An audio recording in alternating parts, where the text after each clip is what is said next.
হুজুর আর একটা প্রশ্ন প্রায় মানছে আমরা প্রশ্ন করেন যে আটু বার হইলে বলে উজু যায় গিয়া এ কথা এখান মাসলাই কিতা হয়। মাশাআল্লাহ, এই প্রশ্নটা আলহামদুলিল্লাহ বহুত সুন্দর।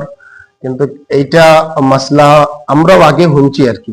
আমরা যেবলা মাসলা মাসাইল এটা জানা আছিল না, তখন আমরাও এইটা শুনছি বা আমরাও মানছে এটা জিগাইন যেন বলে আটু বার করলে অজু যায় গিয়া।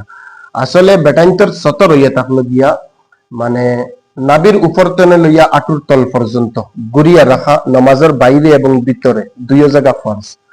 এইটা আমরা কোনো হালতের মধ্যেও বার করতাম না।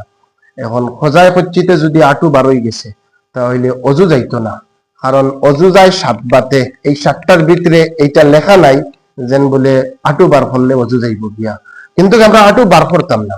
যদি খোঁজায় পচ্চিত ইত্তেফাক হিসাবে বার হয়ে গেছে কোনো সময় তাহলে অজু যাইতো না, কিন্তু আমরা জানিয়া উনিয়া বার করতাম না।